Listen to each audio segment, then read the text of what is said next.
Hey everyone, welcome to True Crime California. I'm your host Cindy, and I'm glad you're here.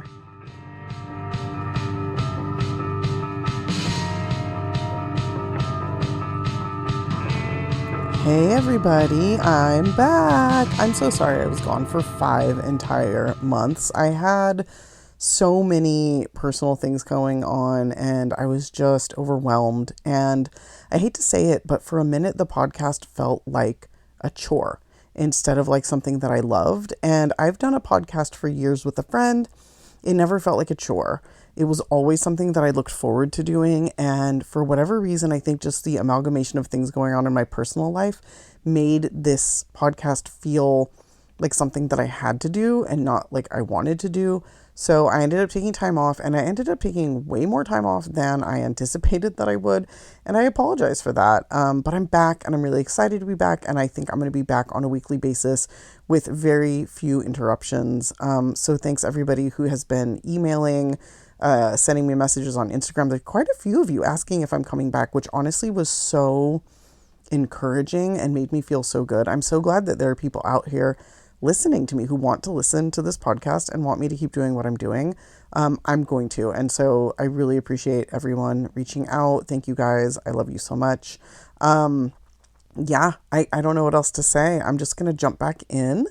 I'm doing a really big case. So this is going to be a 2-parter, and I am going to split it up between 2 weeks. I know in the past I've said I hate when people do that, but I am trying to give myself time and space to really put a lot of effort into these podcasts. And so I think if a case is big enough to span across 2 weeks, I'm going to take a week for each half and then release them on time, like every week instead of both halves in 1 week, because that's a lot of work. So we're entering back into the podcast realm with intention and space, and basically not gonna burn myself the fuck out. So anyway, the first case that I'm coming back with is a doozy of a case. I'm going to cover the murder of Kristin Smart.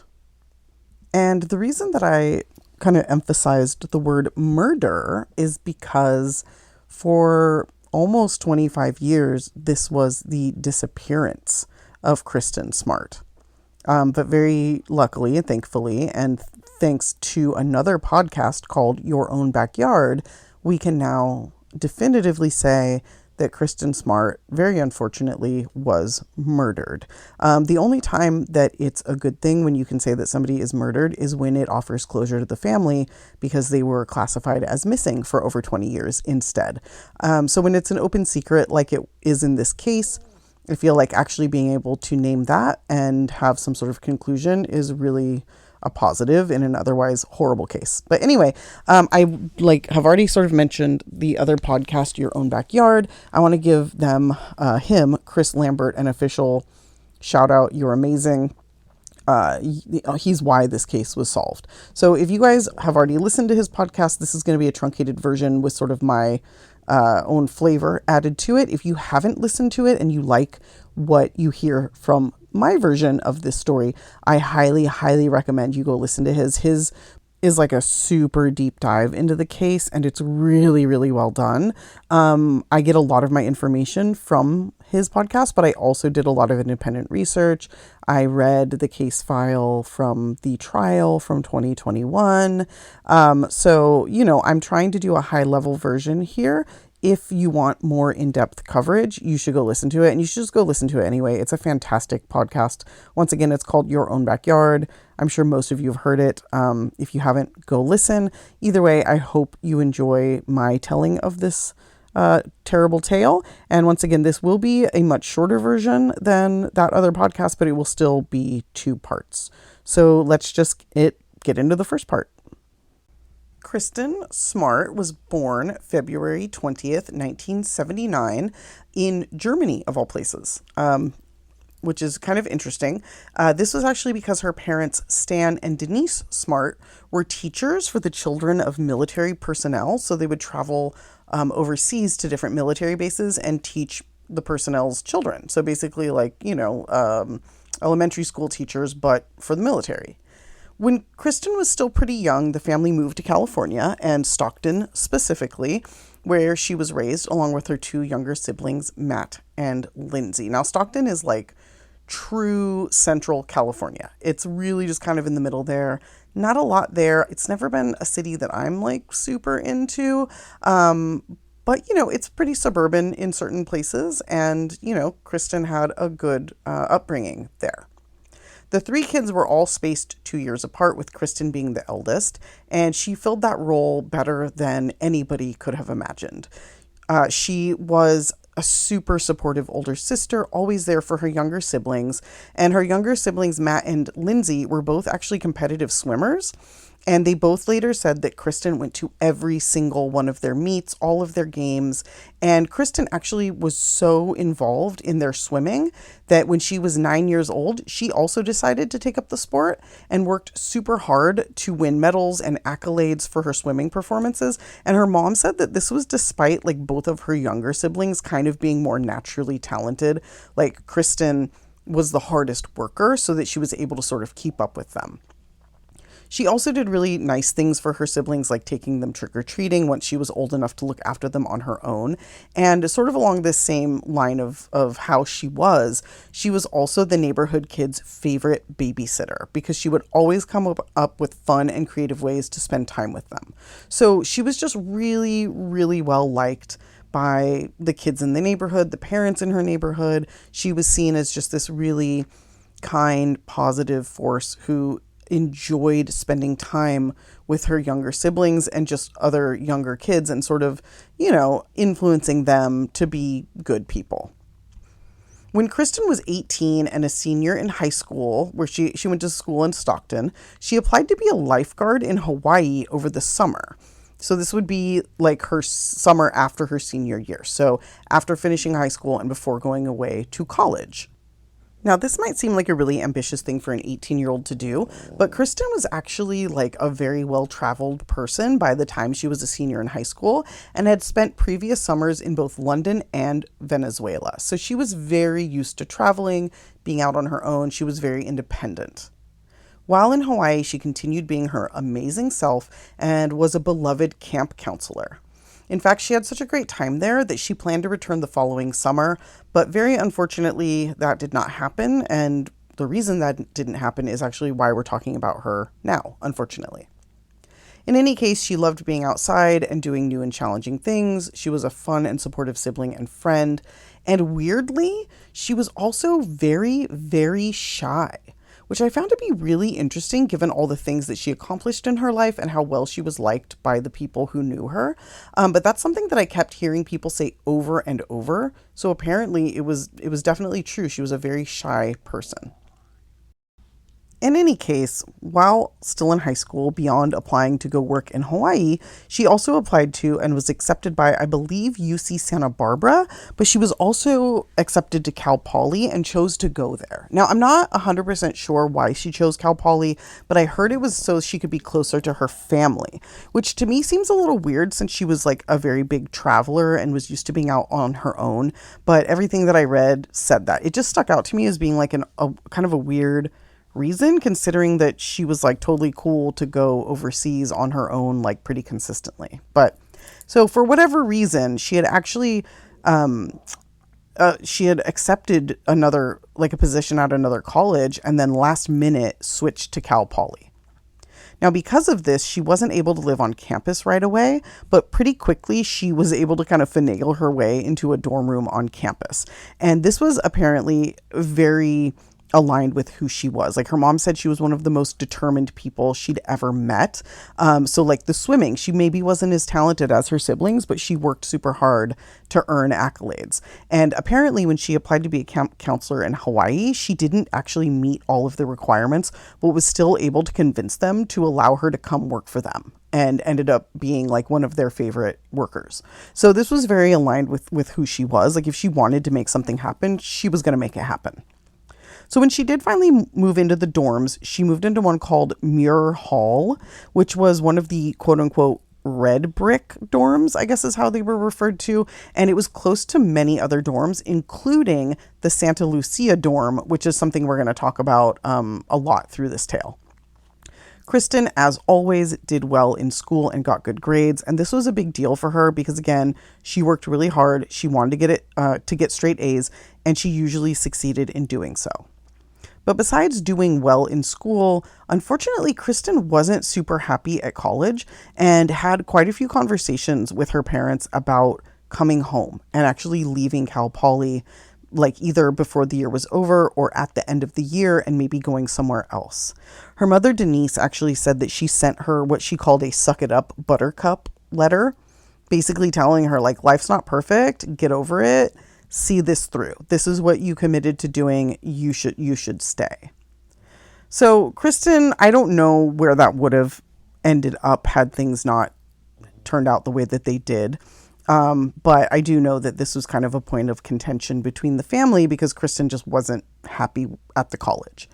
One of the reasons for this maybe was that she didn't have a ton of friends. She did seem sort of aloof, though that could definitely have just been her shyness, making people think she didn't want to be friends with them. But she did have some friends. It wasn't like she was a total loner. And one of her friends was a young woman named Margarita Campos, who also lived in Muir Hall, I think like 1 or 2 doors down from Kristin. The two of them hung out really often, either on weekends or just hanging out during the week in their dorm rooms. And I want to call out that a lot of podcasts and news articles will say that Kristin and Margarita were roommates, but that's not actually true. They lived in the same dorm, but in different rooms. And Kristin actually shared a room with another girl with whom she wasn't very close, which is kind of part of what brought her and Margarita closer together, because I think Kristin would spend a lot of time in Margarita's room and not in her own. And it wasn't like she and her roommate didn't get along. It was just kind of awkward. And it's like, if somebody lives a door down from you and you get along with them better, you'd probably end up spending more time there. Just kind of makes sense.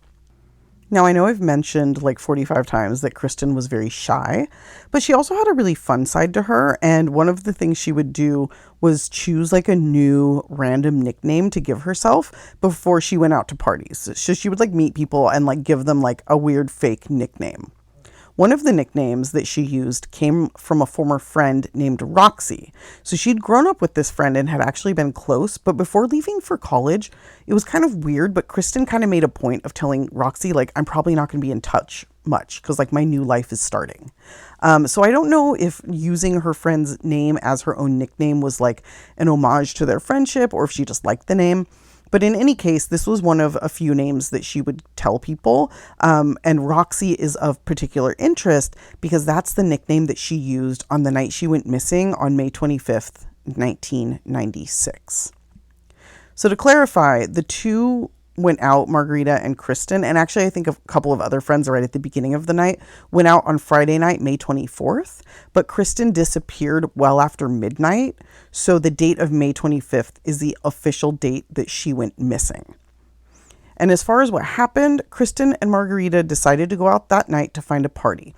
I think they'd been with other friends at the beginning of the night, but many of those friends sort of fell off early on. And this going out was a little bit more Kristin's idea. Like she had decided to stay on campus for the long weekend and wanted to like get into something fun. Now, for anybody who doesn't know, this weekend in May is always the Memorial Day weekend. So it's a 3-day weekend and you get Monday off. Now, I personally know this because it's my son's birthday weekend. Like he was actually born May 25th. But for many college students, this is a chance to either go home and visit family or cut loose and kind of get away from campus. But for whatever reason, Kristin decided to stay on campus, stay on her own, find an adventure in town. And she seemed really hell-bent on doing this.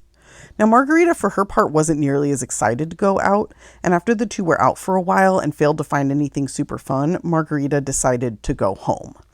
She and Kristin definitely, they didn't argue about it, but Kristin made it very clear that she wanted Margarita to stay out with her. Unfortunately, though, Margarita just flat out said no. She's like, I'm going home. And before she left, she gave Kristin her ID, or not her ID, but her keys to get back into the dorm. Now, the reason she did this is because for whatever reason, Kristin left all of her belongings at home, including both her keys and her ID.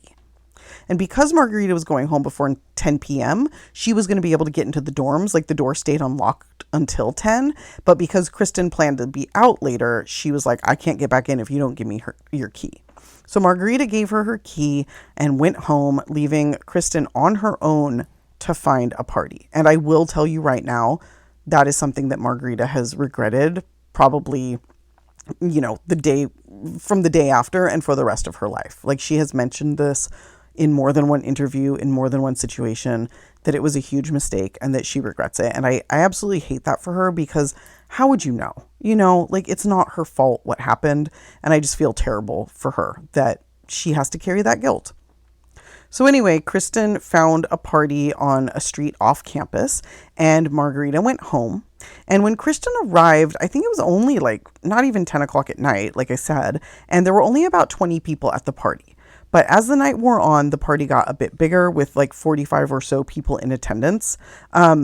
Of these people, there were quite a few who later said that they remember Kristin, or rather Roxy, as she called herself.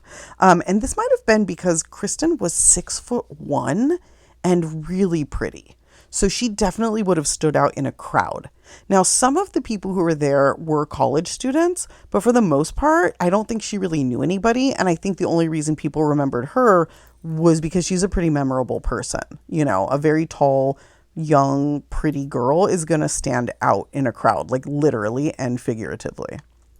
Now, of these people, some remembered her as being flirty, while others remembered her outfit, which included shiny black shorts that looked like they might have been made out of vinyl, and a gray crop top, as well as red Pumas. Like, she was wearing Puma, what the hell are they called? Sneakers. There we go. Jeez. Come on, brain. In any case, so Kristin went to this party and pretty shortly thereafter ended up very intoxicated, which is interesting because Margarita confirmed later that when they had parted, Kristin had had exactly one beer and was completely sober. People remember at one point in the night at this party, Kristin fell onto the ground, with either another student falling on her or next to her, seemingly maybe trying to help her up. And after this, in the middle of the night, like after midnight, Kristin was found passed out on a neighbor's lawn.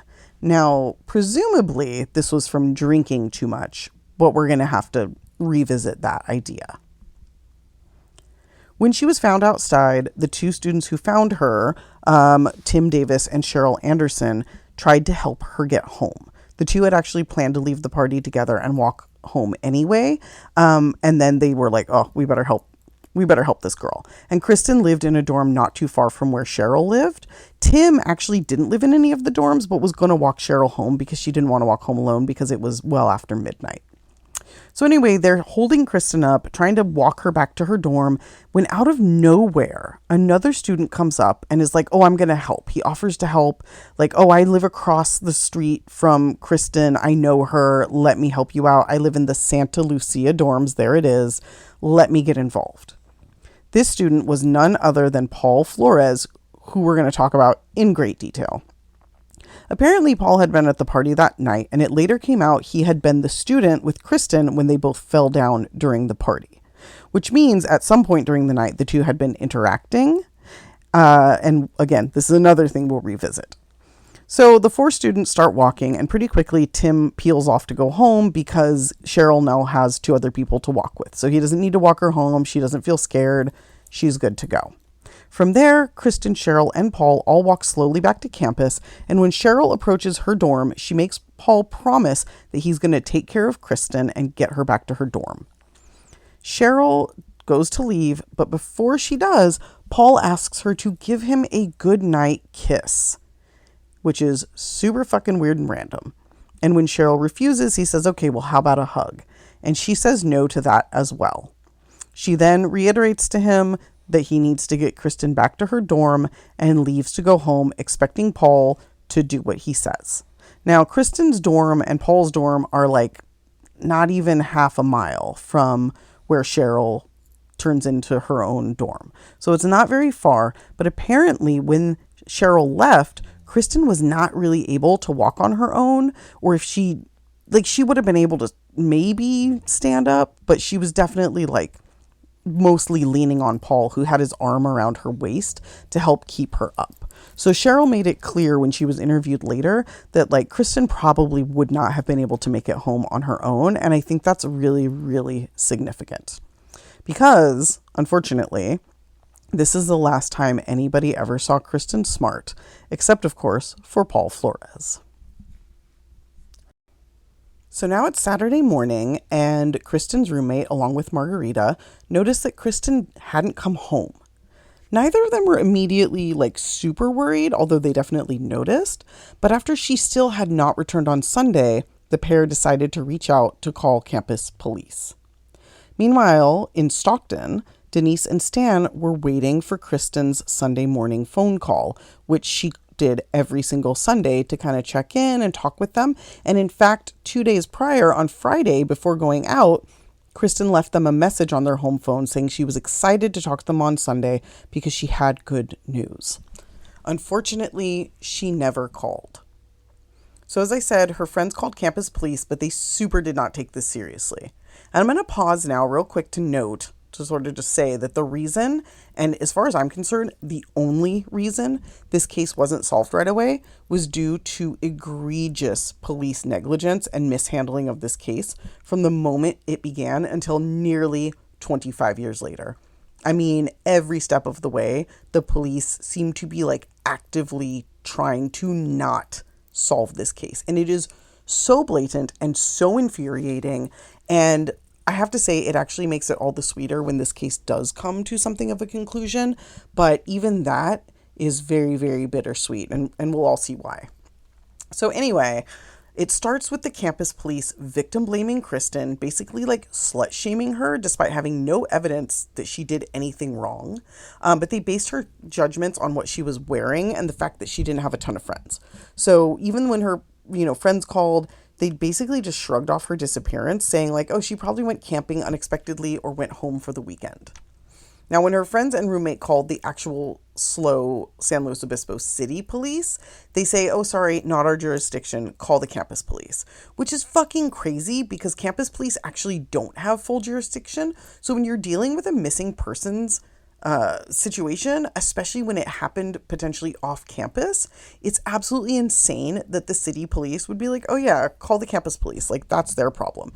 It's not their problem. This is a murder. You wouldn't have the campus police solve a murder. You know what I'm saying?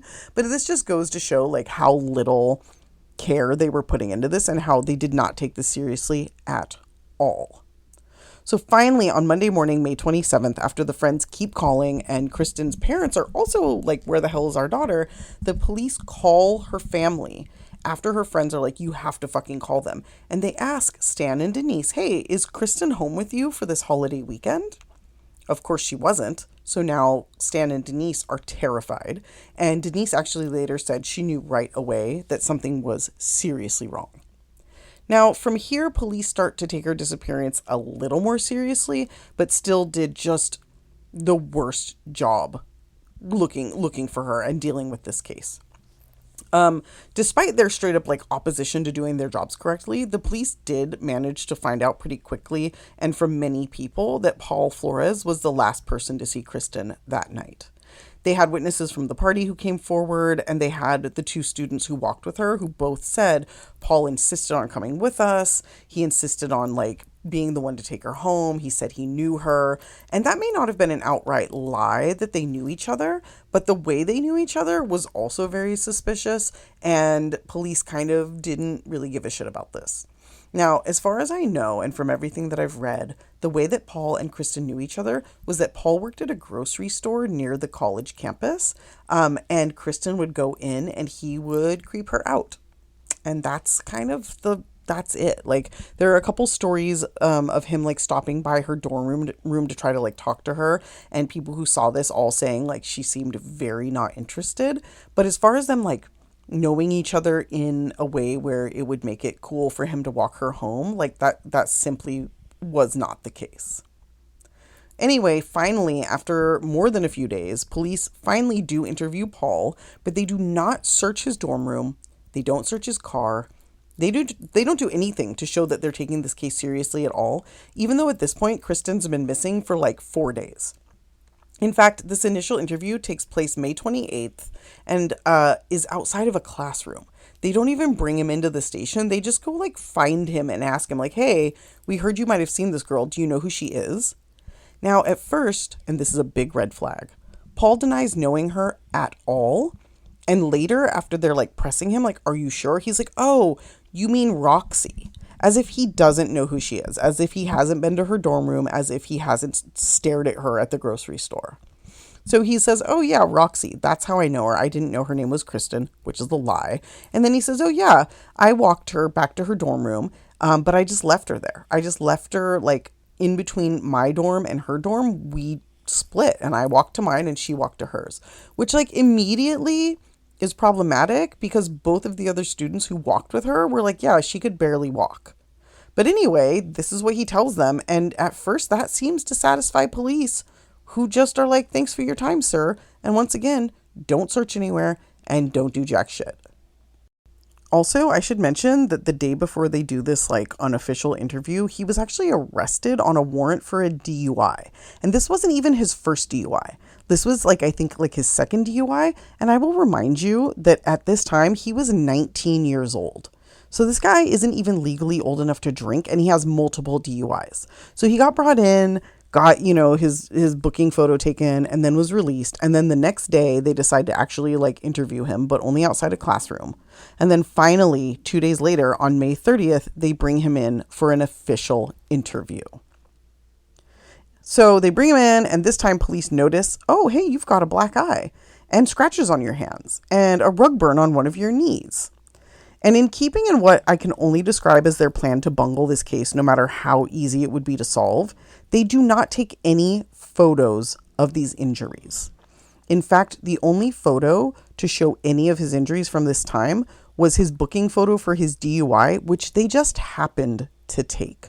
So they got very lucky having that photo, but it certainly wasn't because of anything that they were doing to do their jobs properly.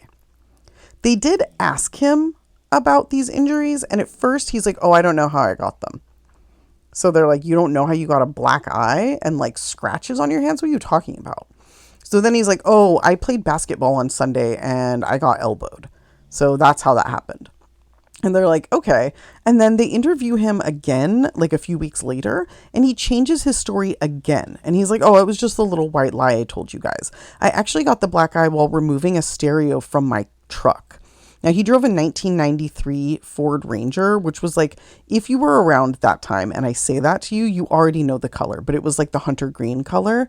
You have to be an old lady like me to know. But as soon as I was told what car or read what car he drove, I was like, oh yeah, I know that truck. I would know that truck anywhere. Anyway, he said, oh yeah, I was taking the stereo out and I leaned forward and hit my eye on the steering wheel. Like, come on, dude. The elbow story was way better, but I think that he abandoned that story because he realized that nobody at the basketball game would corroborate it. And unfortunately, car stereos and steering wheels can't talk back. So now the following day is the day the campus finally takes a report on Kristin's disappearance. So I think it's like May 31st. And this is where I kind of mentioned that they victim blame her. So they're basically saying like her lifestyle could have been the reason she went missing, like whatever the fuck that means. So it's clear they would have said this about literally anybody because Kristin was like a good student, was not promiscuous, she was shy. Like, it's just ridiculous the way they acted. But anyway, so it takes until like almost a week later for them to even file a report, even though both the campus and city police have been getting consistent phone calls from Kristin's family and friends. Now, as you can probably imagine, by this time, Kristin's family are on campus and in the city searching for her day and night because they're like, the cops aren't doing anything. Something is terribly wrong. We're going to just have to handle this. So they go to the campus, they post flyers, they ask anybody and everybody for any information that they may have. And the police don't love this because they're like, these are just, like citizens getting involved, but it's like, you're not doing anything. So of course her parents are going to advocate for their daughter and try to find her. What's really sad, I fucking hate this.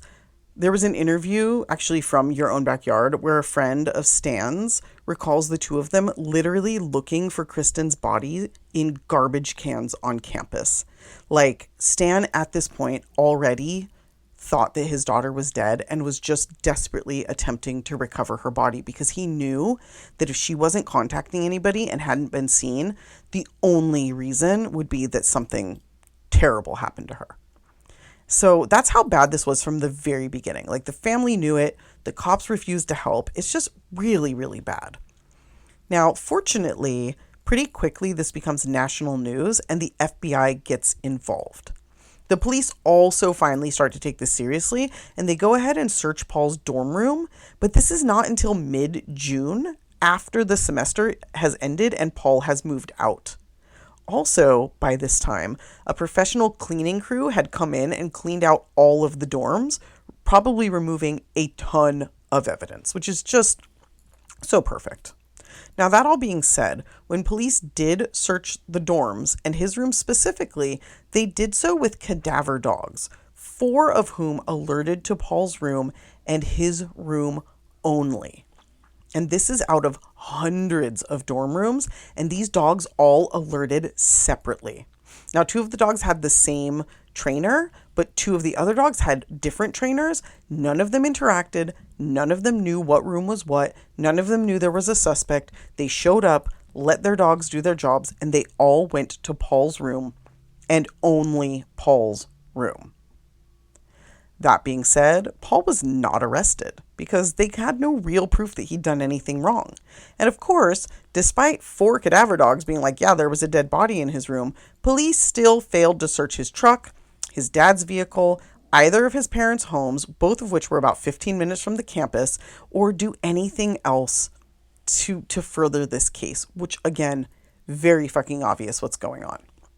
So let's take a moment here and let's talk about this motherfucker, Paul Flores.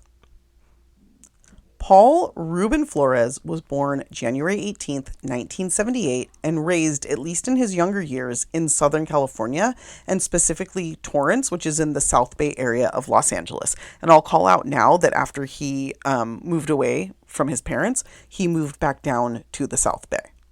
His mother and father met when his mother Susan was only 20 and his father Ruben was 30, and he has an older sister named Irma Linda. Now, Paul was always a weird kid, and his family was also really strange. It later came out that Ruben was actually abusive towards Susan, which on top of being generally traumatic for the kids to experience, could have had a hand in Paul's supposed weirdness and the way he treated women throughout his life, which again, we're going to talk about in pretty great detail. But for now, we're just going to focus on the fact that Paul was never a normal kid and was way more of a problem child than his parents ever wanted to admit, and that is also something that continues through his entire life. One example of this is that at some time when Paul was younger, his mother Susan had something of a daycare at her house. The family had a pool, so kids wanted to go over, and Paul and his sister both attended a Christian school, and oftentimes kids from that school would come over to be watched by his mom until their parents got off of work. And I do believe she was paid for this, but I think kids also just kind of wanted to go because there was a pool and they could hang out, and it was like kind of a fun place to be. Now, at some point, Paul was in the pool with a girl who was at the house, and he, for some reason, ended up holding her head underwater for like an extended period of time, which terrified both her, obviously, and the other kids who saw what happened. When the girl's mother called Susan to talk about it, Susan downplayed the incident, gaslighting the woman and refusing to take any responsibility or to hold Paul accountable. Needless to say, that girl never went back to their house. Another incident happened when Paul was in 8th grade and just before the family moved up to Arroyo Grande, which is the city where they lived when Kristin Smart went missing, which is, again, about 15 minutes from Cal Poly. So in 8th grade, Paul had a kid that he had been bullying off and on at school for quite some time, and eventually this came to a head when the kid finally stood up to him, and Paul decided he wasn't going to let that stand. So he beat this kid so badly that the kid ended up in the hospital for like over a week. This was a result of Paul literally stomping on this kid's head with both feet. Paul was not charged with anything, which definitely wouldn't be the case in this day and age, but his family did end up having to pay out through their insurance for all of the kids' medical bills, which at that time totaled around $5,000. When asked about this later, everybody in his family lied about this incident, saying, oh, he was being jumped by 3 kids and only fought back to defend himself. So his parents have this weird, like, narcissistic denial going on where Paul is like a violent problem child and his parents just allow it because they don't want to deal with the reality of who he is. And I want to say, like, at first, I felt really sorry for his mom after reading about her life with Ruben and how she was abused. It made sense to me that she might be attempting to protect her fragile psyche, because she just couldn't handle it, knowing that her son was a total piece of shit. And this was reinforced when I heard that she had actually attempted suicide shortly after Kristin Smart went missing. So I felt really sorry for her, at least for a moment. After learning more about this case, though, I realized that even though she is in fact a victim of Ruben, she is also a monster. She's a monster, a liar, a narcissist. She's a fucking terrible human being, in my opinion. I don't want to get sued, but like, fuck her. It doesn't really matter what Paul did. His parents always defended him to the point of absurdity. And we're already seeing this before he's even in high school. He's just getting away with whatever because he's their little prince. So after the second attack and the insurance payout, the family moves to Arroyo Grande, where they actually bought 2 houses, one of which I believe they rented out for income. Paul goes to school here and the issues continue.